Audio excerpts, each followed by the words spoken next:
This is Bhaktivinoda Thakur's house. Bhaktivinoda Thakur is the main congregational preacher. He started the Hare Krishna movement. He had this vision that the Krishna consciousness will inundate the whole world.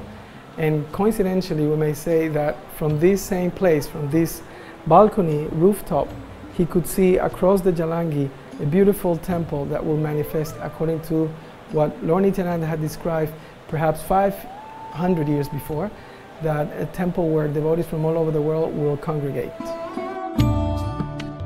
So it's here where he organized the Namahata program, or what we call it now, the Bhakti Vrikshas. He saw that devotees, if they get together in small groups, they practice and they preach Krishna consciousness, then the whole world could follow that model and everyone could take benefit of this chanting.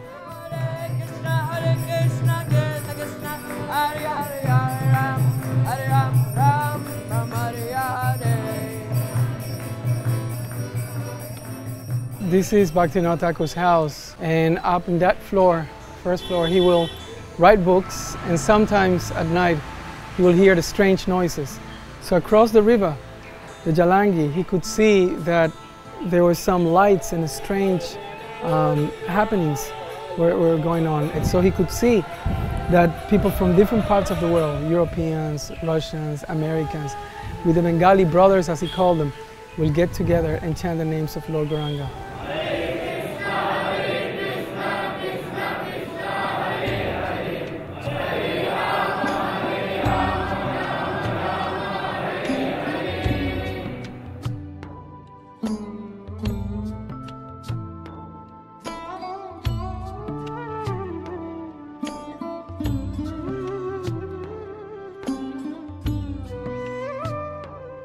The ISKCON Congregational Development Ministry works to assist the different communities all over the world, temples, congregations.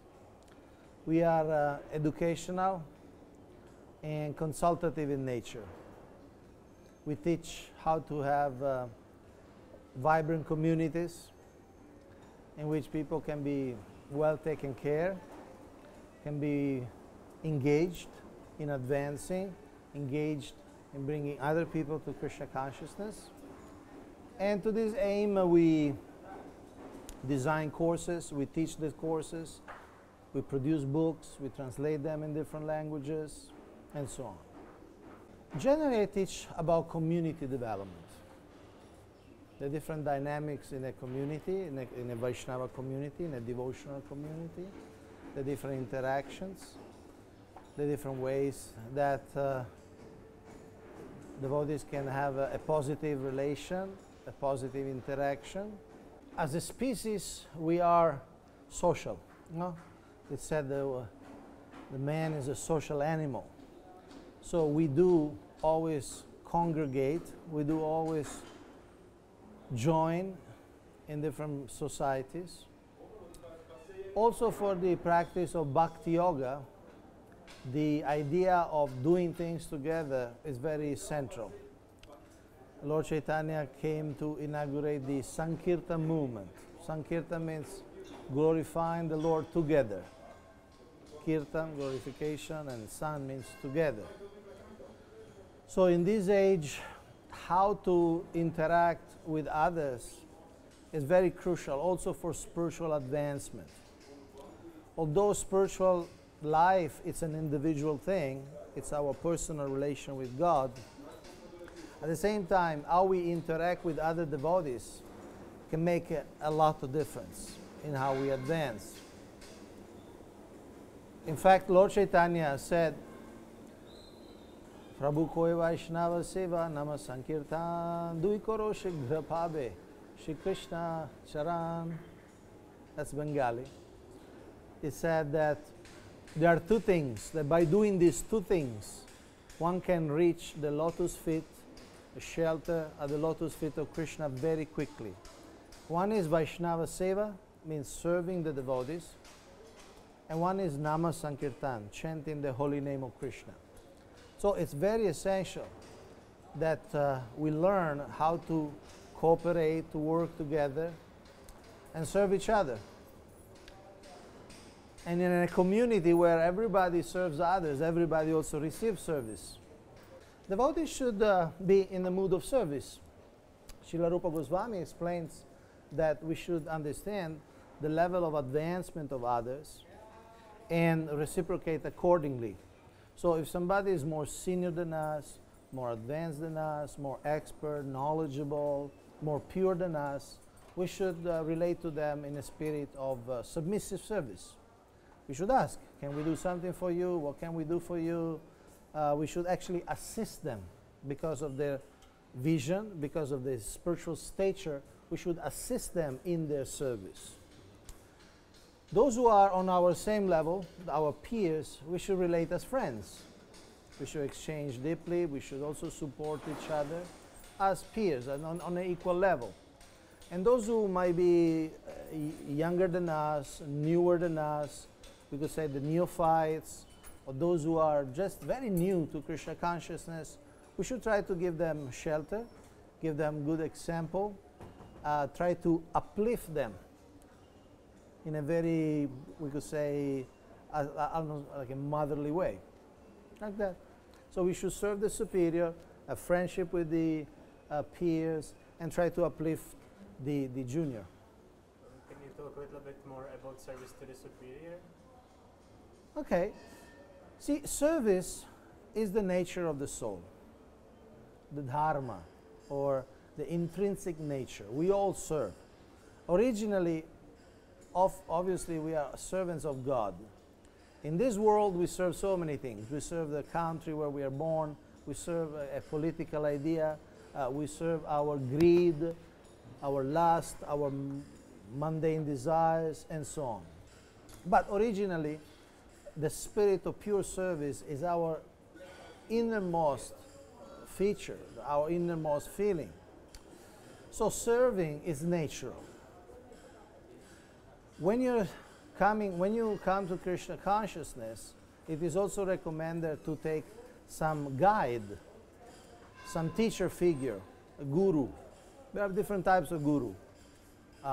Instructing guru, initiating guru, but there are people who actually help us advance in Krishna consciousness. And so we should be available to assist them in their service. We should be humble enough to accept them as our guides and offer them whatever assistance we can. In this way, they will actually mercifully share their knowledge, their experience. In this way, we'll also advance.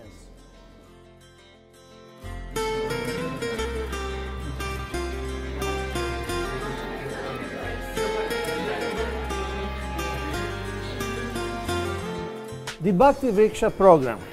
Bhakti means devotion, and Vriksha means the tree, the plant. So Bhakti Vriksha literally means the plant, the tree of devotion. Bhakti Vriksha, it's a model of expansion that Bhakti Vinod Thakur designed. It's based on sharing the glories of the holy name in small groups.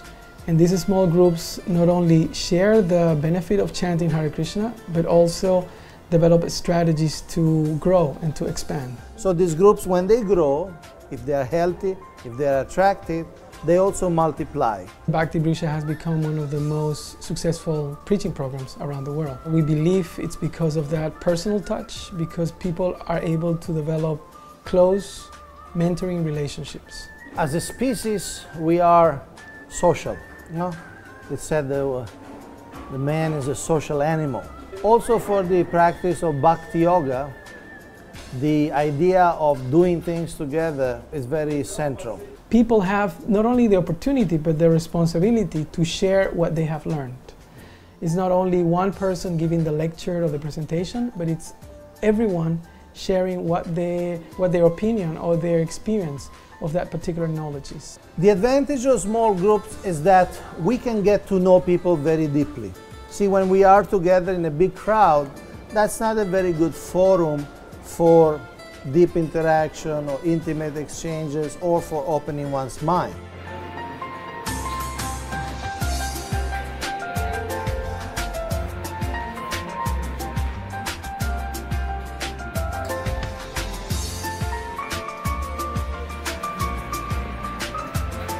Small group, another advantage is that people build friendship, which is a very essential element of human life. The natural state of the soul is to be friendly with others. But because we are covered by different physical differences, we speak different languages, we adopt different political views, we have different tastes, then we start being less friendly or unfriendly or even inimical.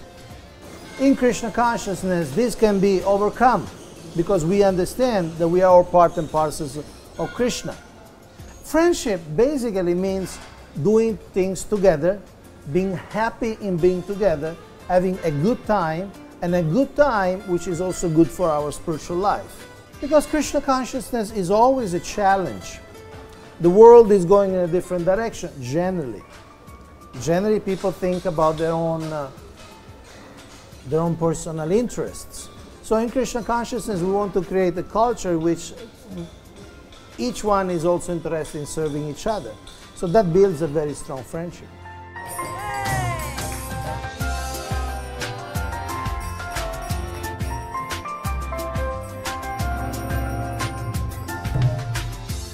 Bhakti Vriksha is a model of expansion that Bhakti Vinod Thakur designed.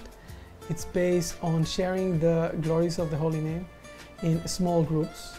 And these small groups not only share the benefit of chanting Hare Krishna, but also develop strategies to grow and to expand. It is understood that the benefit of Bhakti Vriksha is that allows close mentoring relationships to develop.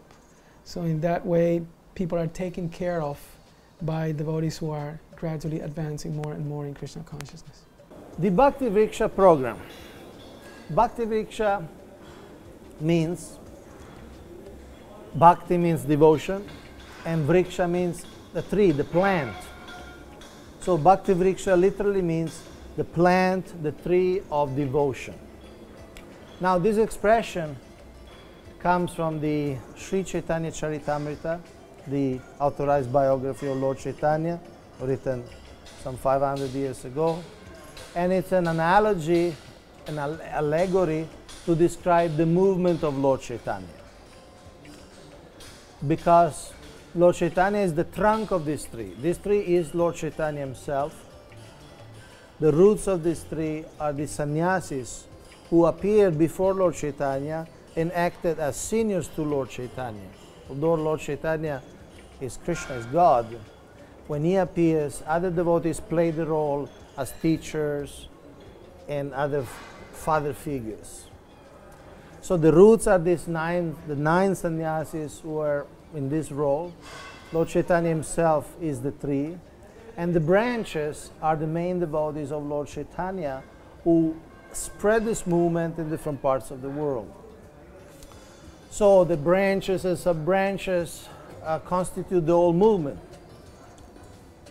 It is said that this movement will spread all over the world, and these branches will cover the whole planet.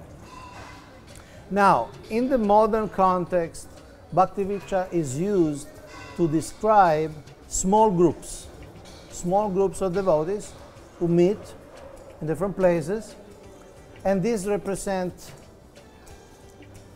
branches of this tree. It's like a tree spreading its branches, its flowers, its fruits, its leaves, and each group is like a new leaf or a new fruit, a new flower. And when these groups grow, because they invite new people to the process of Bhakti Yoga, they divide, they multiply. Because the idea of a Bhakti Vriksha group is to be small. to be small, to maintain that intimacy, that friendship, the level of intense exchanges, which is not possible in a larger group. So these groups, when they grow, if they are healthy, if they are attractive, they also multiply. So this gives the opportunity to the various groups to remain small. Everybody knows very well each other. Everybody knows what everybody else is doing. It's very easy to interact in a deeper level because it can be very informal also. And at the same time, in these groups, there is a structure. There's a structure of chanting, both sometimes with instruments, with singing or chanting on japa, like meditation. Then there is an exchange on philosophy. There is a discussion, question and answer. Then there is some planning, what service we can do, what outreach activity can we do. We also recommend they should have some icebreakers, some activities that make people interact in a more friendly way. And then there is some prasadam at the end, some eating sanctified food. So the Bhakti Vriksha groups are based on very essential principles of Bhakti Yoga. Chanting together, understanding the philosophy together, supporting and helping each other in our practice. Bhakti Vriksha program je úplně úžasný program, který právě začal tady v Mayapuru. Vlastně jeho tvůrcem je jeho tvůrcem je Jayapataka Maharaj. A smyslem tohoto programu je vlastně přivádět další živý bytosti ke Krišna vědomí, pomáhat jim na té cestě oddané služby, rozvíjet oddanou službu, pomáhat jim v začátcích pochopení vůbec, co to je oddaná služba, jak chápat knížky Šrily Prabhupády, jak chápat život ve vědomí Krišny. Na začátku je to vlastně taková, člověk dělá první kroky a skrze je to vlastně setkávání se, pravidelné setkávání osob, který mají zájem změnit své duchovní životy. Kdy vlastně je tam jedna osoba, která se jmenuje Sangadas, to znamená, že to je služebník té skupiny, který vlastně na základě těch podkladů a materiálů, co už jsou vypracovaný, tak on tu skupinu jakým způsobem, nedá se říct jako vede, ale spíš jí slouží tím, že jí právě předává ty informace, aby ta skupina se zdokonalovala.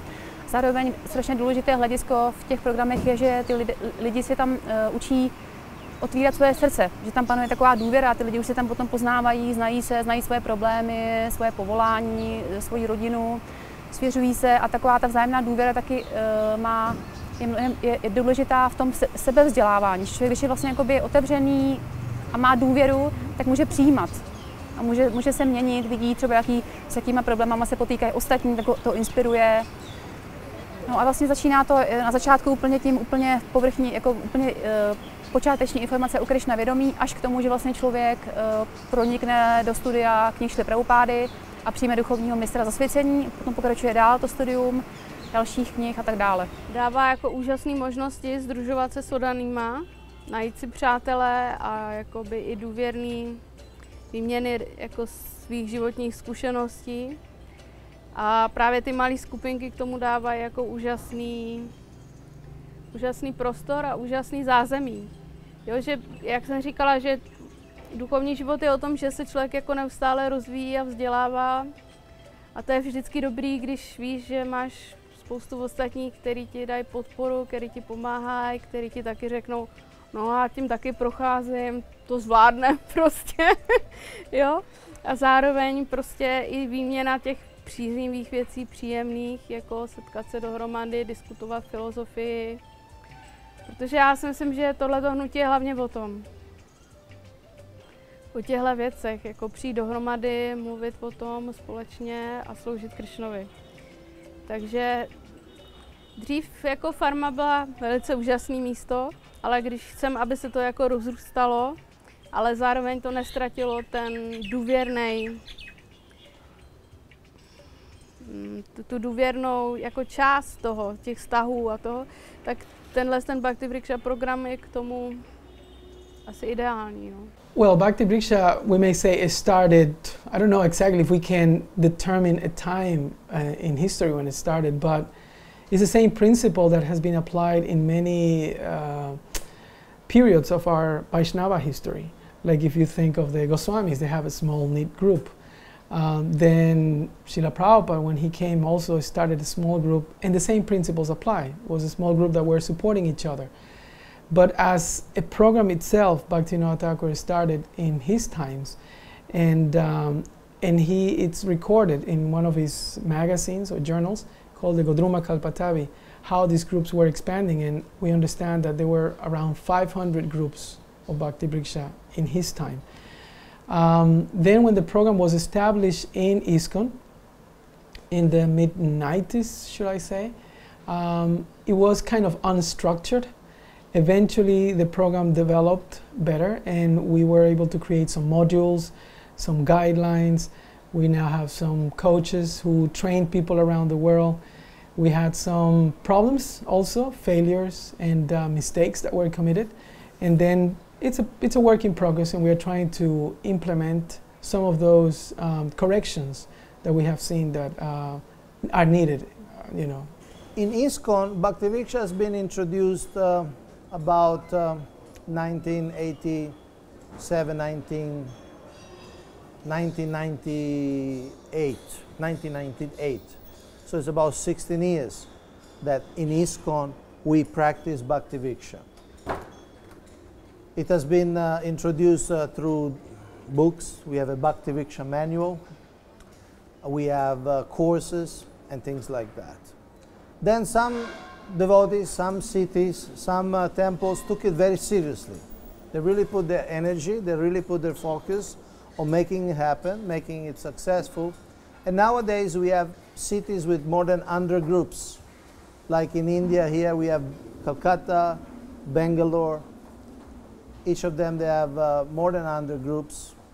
And this works not only with Indians, like in the whole Russia, former Soviet Union, we have more than 400 groups. In Moscow itself, last time I heard there were more than 100 groups. So it's a very universal system. Devotees who practice find a lot of benefits. They find that it's a very nice way to engage new people, to cultivate new people, to build a relation with new people, and also to empower new people. Because in this system, we need people to take responsibility. Sometimes even a relatively young devotees, after 1.5 to 2 years, can take some responsibility, a service group.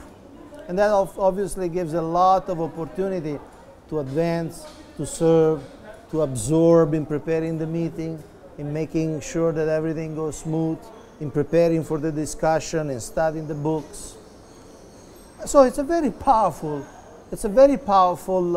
system when it's properly applied.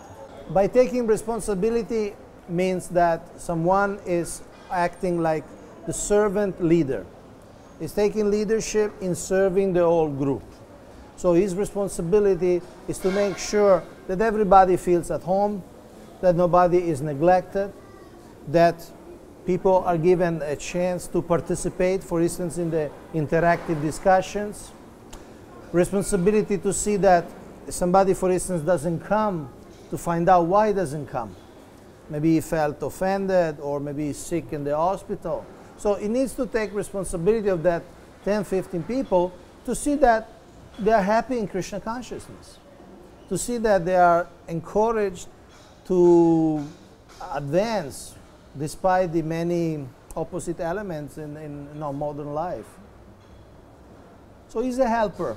He takes responsibility to help others. Tak začalo to loni, když jsem byla v Čechách, tak já jsem viděla, že jsem se starala jako o oddaný. A jakmile jsem odešla, tak tohle chybělo prostě. Tak jsem vymýšlela, jak to udělat dál, aby to mohlo fungovat, i když tam nejsem. Takže ten program se vlastně k tomu jako nádherně nabízel, že oddaný vlastně se sejdou dohromady a tu péči si můžu dávat jako navzájem tímhle způsobem. A další, co bylo, že jsme chtěli, aby se prostě už to začalo rozrůstat mimo farmu, aby prostě tuhletu možnost dostali oddaný.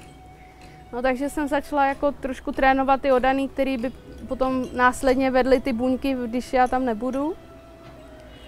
No a začínali jsme, měli jsme 5-6 buněk Teď už je to, že se budou některý rozrůstat, ale každopádně v každé ty bunce se zvětšily počty. Tak víš sám, že vlastně začínali 2, teď už je tam 8, myslím, v té vaší.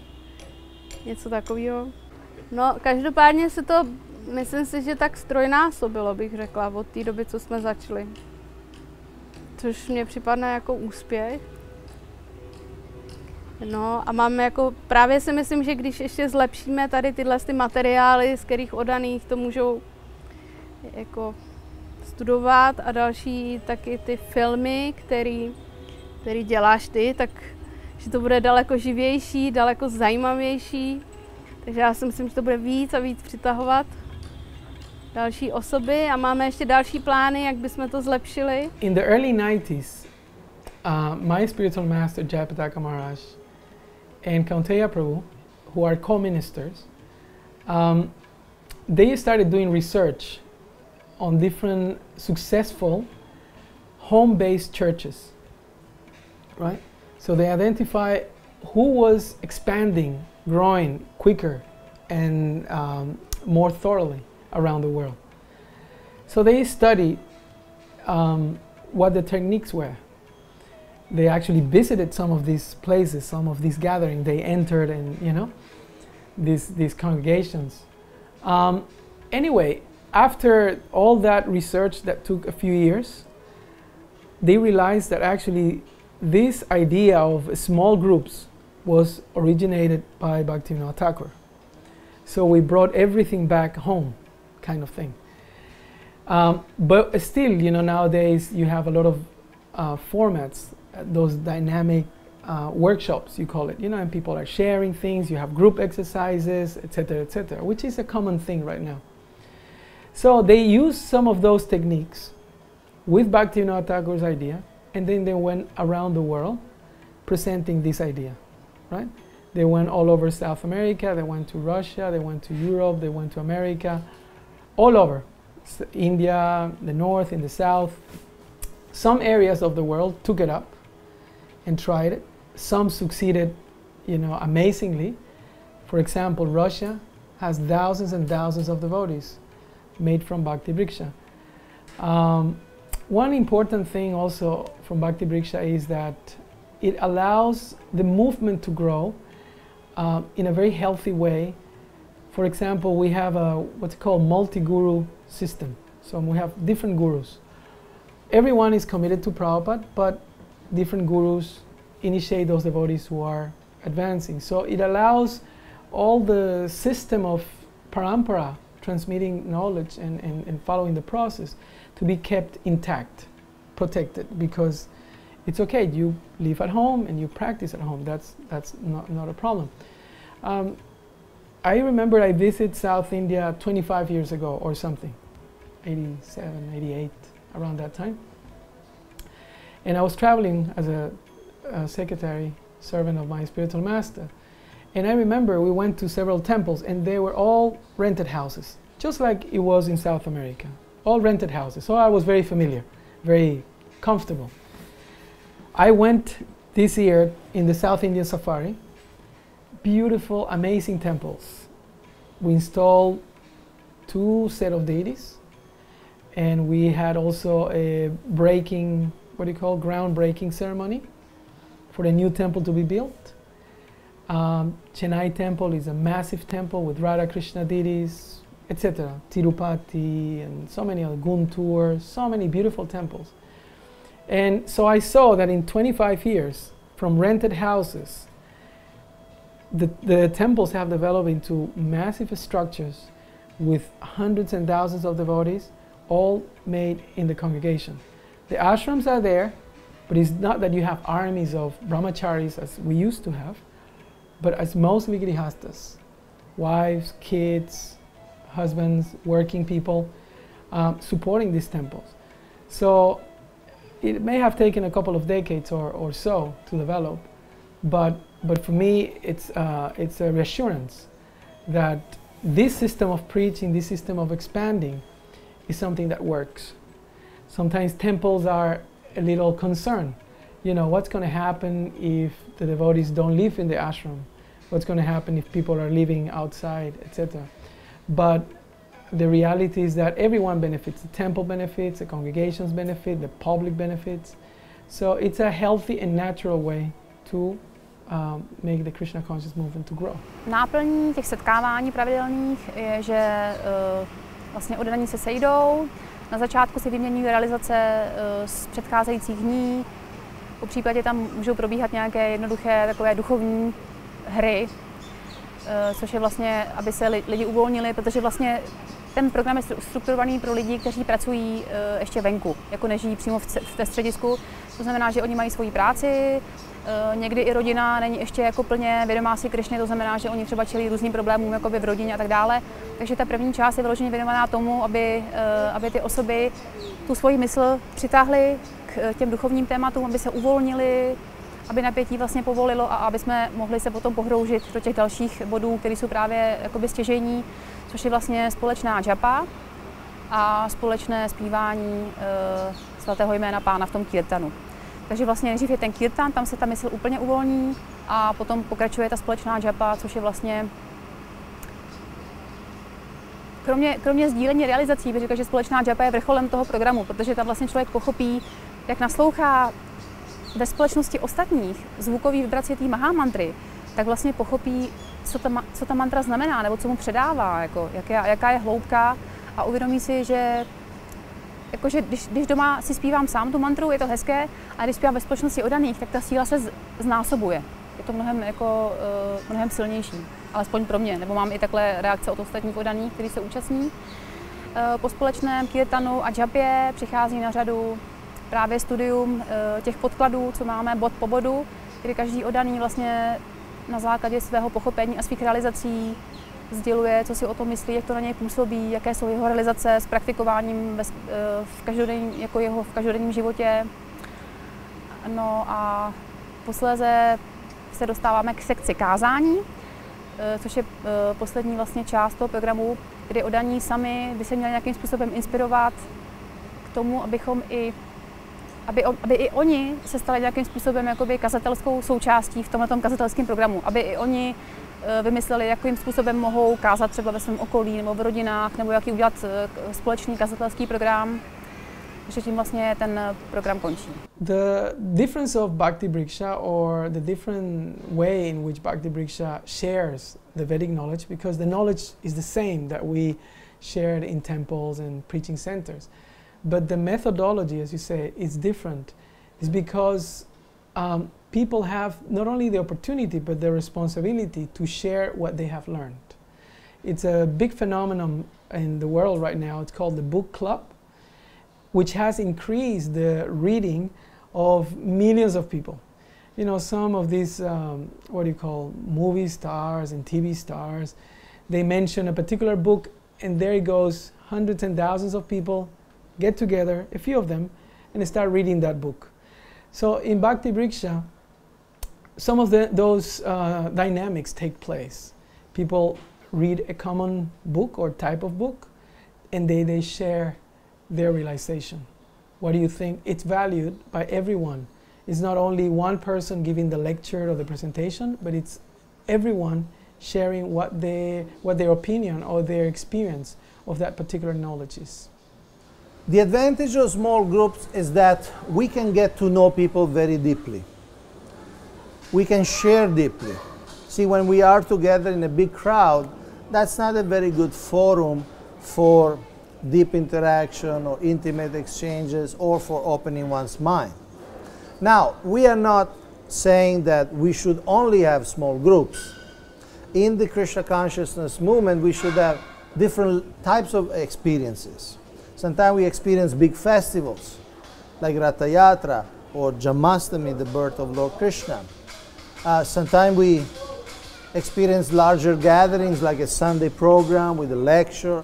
These are very important also. At the same time, we also need intimate relations, which cannot take place in a large crowd or in a big festival. So the advantage of small group is that we get to know people. We can know their strengths, we can know their challenges, we can directly encourage them, we can engage them according to their nature. Because when we know them, then we know what service they could do in the most satisfactory way, in the way that they feel happy about. And also, a small group helps everybody to participate. And participation is a very important aspect in the educational process. More we participate in an activity by inquiring, by answering questions, more we become familiar with the subject. So when we give a public lecture, many people listen, that may be very useful, but the people have less opportunity to interact. We see sometimes only a few people ask questions. When a small group, 5, 10 people, everybody has the chance to share. And then this small group, another advantage is that people build friendship, which is a very essential element of human life.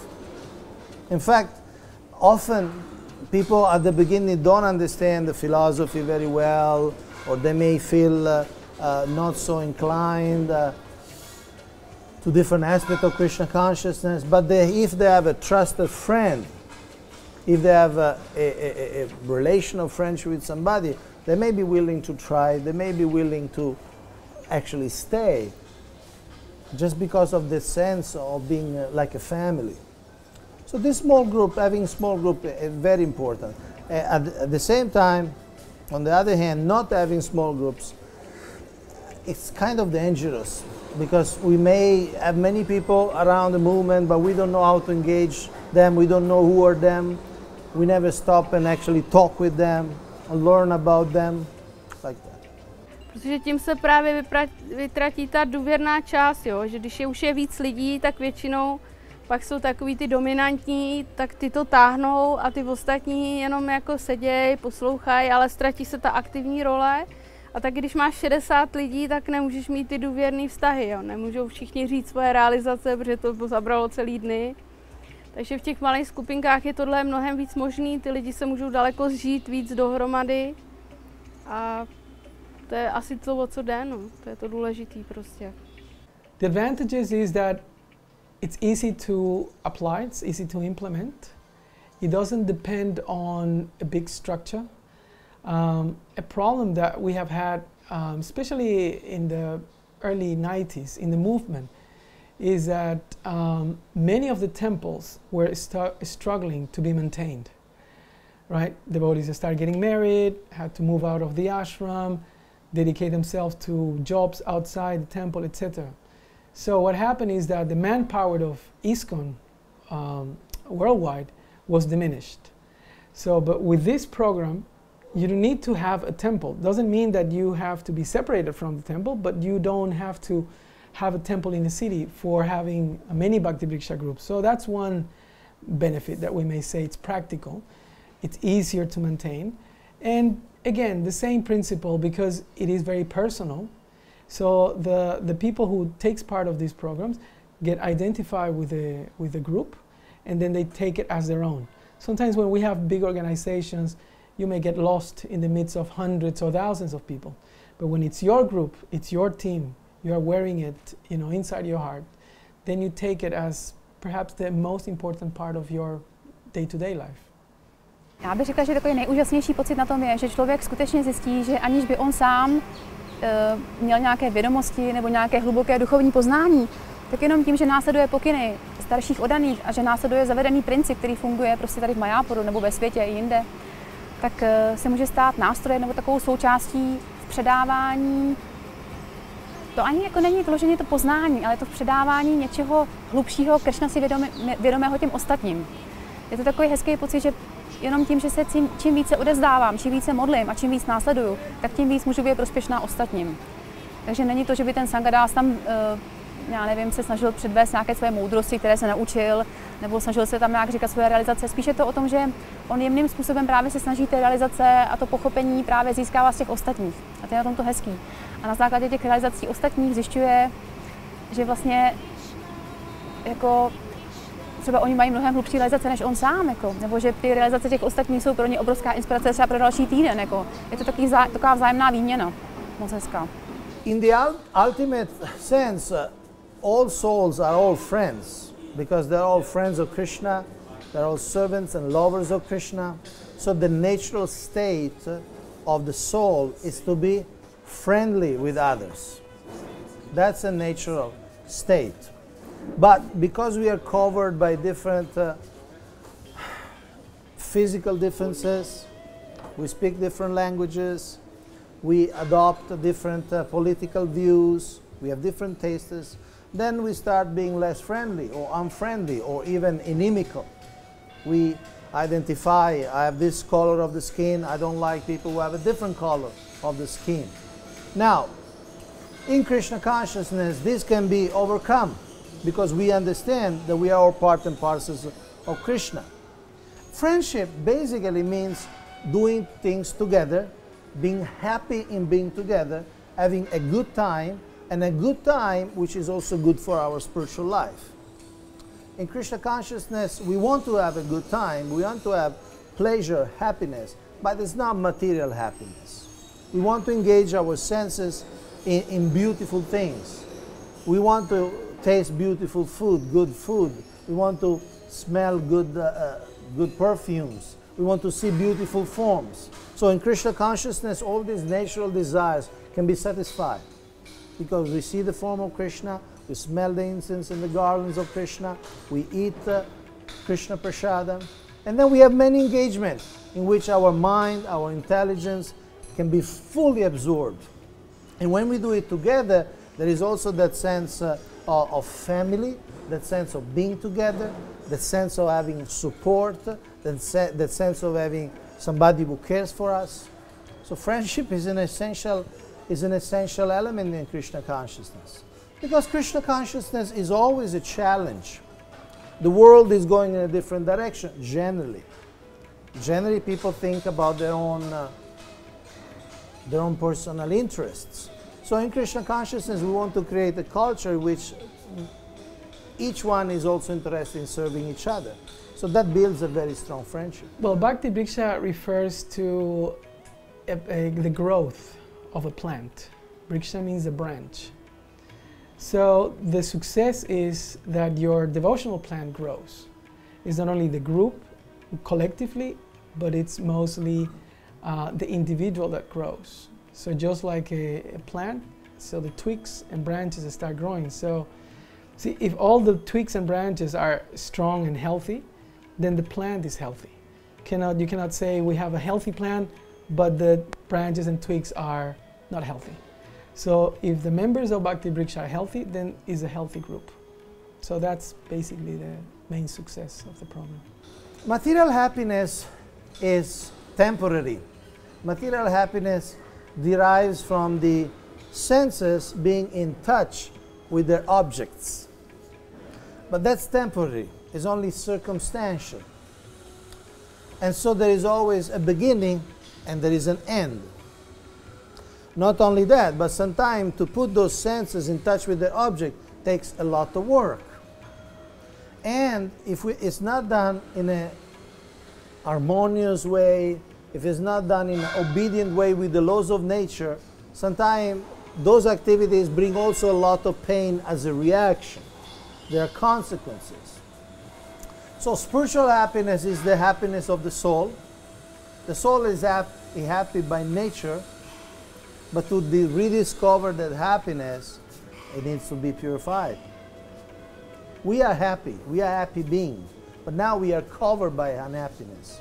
So when we become purified, when we discover ourselves, then we reconnect with the happiness. Lord Chaitanya gives an example that this pure happiness of bhakti, of divine love, is like a treasure. It's a treasure which is buried. And until we find it, we feel like we are poor. And this treasure cannot be achieved by mundane religiosity, cannot be achieved by philosophical speculation, and cannot be achieved by mystic yoga. It can only be achieved by bhakti yoga. No, já bych chtěla, aby buňky se staly proodaný jako ten Bhakti Vriksha program takovej, který dá takovou nepostradatelnou součást života prostě, který dá inspiraci do duchovního života, který dá náboj, takový životní náboj. A zároveň bych si přála, aby oddaní jako pochopili, že nejsou součást jenom toho malého projektu, který máme v Čechách, ale že tohle je prostě celosvětový, že takhle se scházejí oddaní jako v celém světě, diskutují své realizace a že tohle to už bylo začnuto mnoho let vůbec, než vlastně tohleto hnutí přišlo na západ, takže to má jako ohromnou moc. A tak já bych chtěla, aby každý z těch oddaných, co chodí na tyhle programy, aby tohle to mohli zažít. Well, for me, first of all, is a great pleasure and it's an honor to know that this movement is spreading so far and wide. Panamamuki Mataji had told me about some of you and some of the progress that you are making. However, now that I see some of you live, then this is a proof that things do exist, devotees do exist, and Bhakti Vriksha devotees are very ecstatic, very enthusiastic, and very open, which encourages everyone, I mean not only those who are practicing in the Czech Republic, but people from around the world to see that this movement applies to everyone, whether in Europe, South America, China. So this is another confirmation that what Prabhupada said, we're not the body, we're not Indian, American, Czech, Latins, Indians, whatever, but we're spirit soul. This is very inspiring. So my message will be to request you to carry on. This is something that is pleasing Krishna, pleasing Lord Chaitanya, pleasing the spiritual masters, from Bhaktivinoda Thakur down to Prabhupada and our current spiritual masters, and is most pleasing to the soul.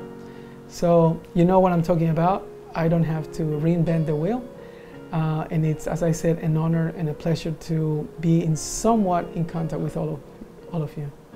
So dear devotees living in the Czech Republic, I'm very glad and very grateful that you took up this idea of Bhakti Vriksha, of the cell program, and that you are implementing in your life. I truly hope that you are finding